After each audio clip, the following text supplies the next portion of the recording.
Assalamualaikum warahmatullahi wabarakatuh. Berjumpa lagi saudara-saudaraku di siang ini. Sebelumnya saya ucapkan selamat menjalankan ibadah puasa. Semoga kita mendapatkan pahala yang besar di bulan yang mulia ini. Amin ya rabbal alamin. Jadi teman-teman semuanya, di sini saya berjumpa lagi membahas masalah-masalah keresahan saya sebagai warga biasa, warga yang hidup di jalan, yang ingin berpikir kritis dengan bangsa saat ini yang kita melihat kurang baik-baik saja. Pejabat-pejabat kita menjalankan pemerintahan saat ini. Sebagaimana kita ketahui teman-teman semuanya, perpindahan pemerintahan Pak Joko Widodo ke Pak Prabowo Subianto dan 100 hari kerja dari kabinet Prabowo Gibran, berbagai macam masalah yang terjadi. Itu artinya di 10 tahun pemerintahan Pak Joko Widodo itu banyak masalah yang terjadi. Ya. Banyak masalah yang terjadi yang dibiarkan sehingga menjadi suatu kebiasaan, sehingga kita ketahui saat ini banyak yang tertangkap tindakan melakukan korupsi. Dari apa yang disampaikan oleh Pak Hasto, sebagaimana dilemahkan KPK, sehingga KPK ini tidak memiliki kekuatan full, sehingga dengan merubah undang-undang sebagaimana Pak Hasto sampaikan, ada keterkaitan antara Mulyono dengan perubahan undang-undang KPK. Dan di situ beliau terangkan bahwa tujuan dari melemahkan KPK adalah untuk melindungi keluarganya sendiri dan beliau sendiri, karena beliau memiliki misi. Dari hal tersebut teman-teman semuanya yang saya hormati dan saya banggakan, mari kita melihat apakah logis atau tidak logis apa yang disampaikan oleh Pak Hasto ini, sehingga KPK ini dilemahkan. Jadi dari hal tersebut kita bisa ketahui, dengan lemahnya KPK tidak memiliki kekuatan penuh lagi, sehingga para penggiat yang sudah memiliki niat untuk melakukan tindakan korupsi di Indonesia ini sudah rasanya memiliki suatu pegangan untuk melanjutkan atau meningkatkan tindakan korupsi. Jadi meningkatkan dalam arti meningkatkan jumlah melakukan korupsi, sehingga yang terjadi saat ini sebagaimana Pertamina melakukan korupsi hampir 196 triliun dari tahun 2023 atau 2000 berapa itu, 18 kalau nggak salah. Ya kan? Dari kasus tersebut ada kasus lainnya yang 370 triliun. Banyak kasus yang sebenarnya itu ada, namun kasus-kasus tersebut karena berdekatan menyembah kekuasaan sehingga lolos begitu. Kita bisa melihat dari atau pelajari dari kasus Hasto sendiri teman-teman semuanya. Dan kita sudah tahu cara hukum bekerja di Republik ini. Lawan itu dilawan para penguasa menggunakan hukum untuk mematahkan lawan politik. Itu yang terjadi, yang kita saksikan dari pemerintahan sebelumnya yang secara nyata. Contoh kasus yang nyata saja saudara sekalian, kasus Hasto, yaitu beliau dari fakta persidangan atau betul atau tidak, beliau melakukan suap terhadap komisaris KPK Pak siapa namanya itu tahun 2000 berapa itu, melakukan suap untuk menjadikan menjadikan si yang dicari selama ini untuk jadikan DPR. Padahal bukti tersebut sudah ada dan sudah ada depan mata, tetapi kenapa KPK tidak bertindak?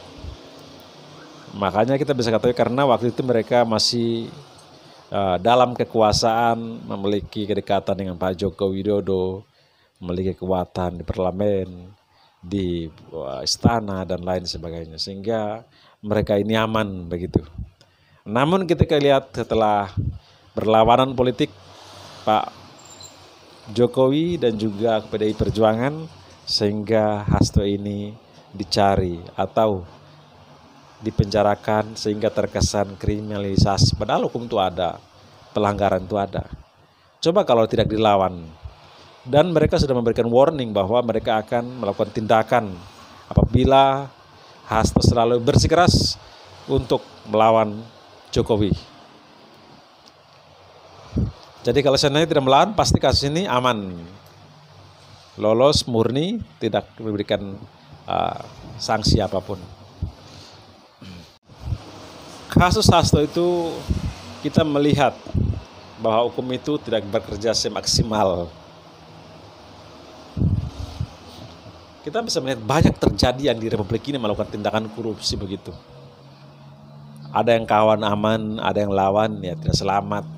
Seperti kasus Tom Lombong, sebagaimana teman-teman semuanya, itu kan kasus menyangkut kebijakan beliau sebagai menteri. Kalau itu salah berarti bisa menjadi suatu hal untuk dikoreksi pelanggaran administrasi dan lain sebagainya.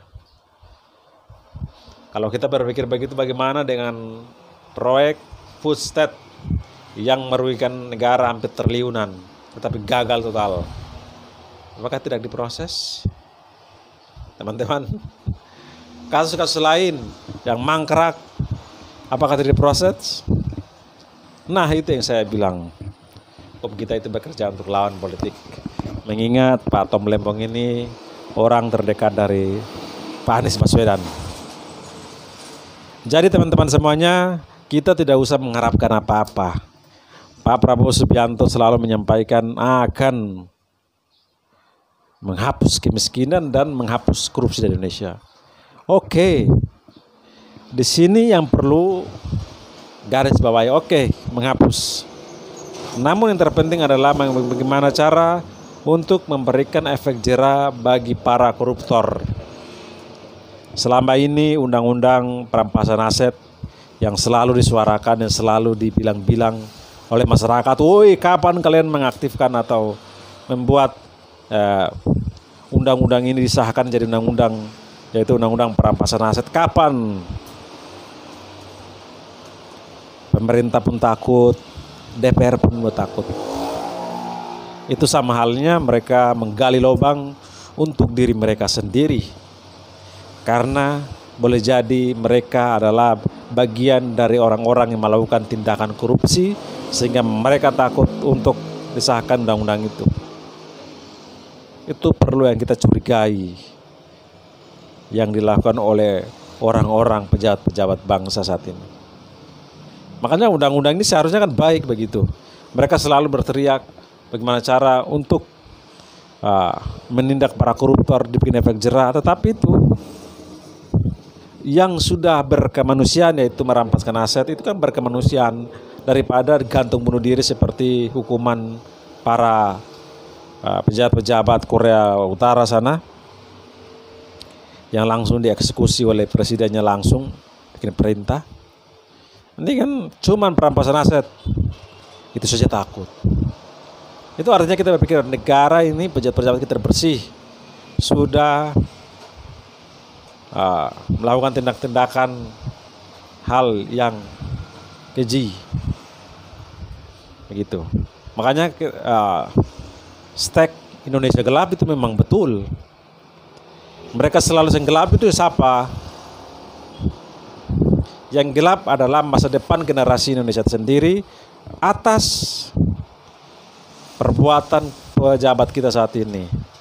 Yang mereka di atas mah senang-senang mah nggak Indonesia terang, karena punya jabatan, punya akses, punya macam-macam lah, ya. Jadi menganggap terangnya surgaku, hidup tenang, damai, santai-santai punya, ya.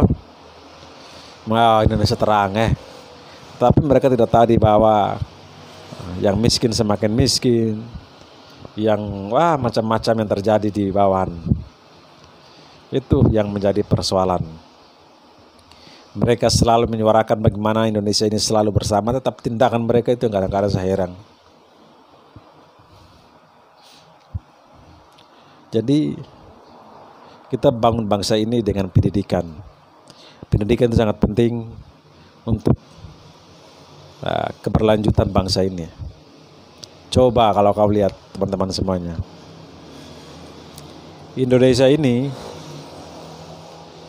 kalau tidak diperhatikan pendidikannya, Indonesia akan begini saja dan seakan-akan kita jajah oleh orang-orang kita sendiri begitu. Yang pintar mereka selalu di atas, jajah yang kecil. Pajak, apapun dipajakin saudara sekalian. Makan, mau bensin, mau rumah, mau tanah, mau jalan, semua pajak semua dia. Makanan juga pajak semuanya.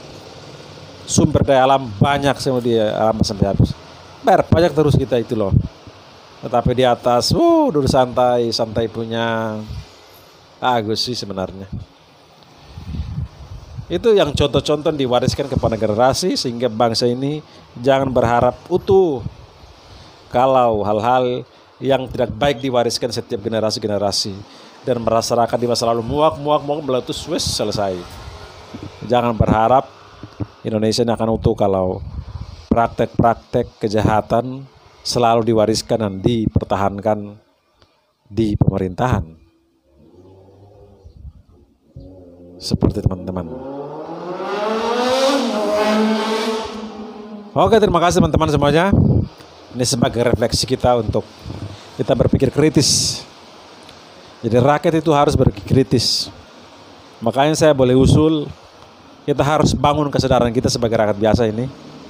Setelah pilkada selesai, pemilihan presiden selesai, pemilihan DPR, kepala daerah, presiden selesai, udah.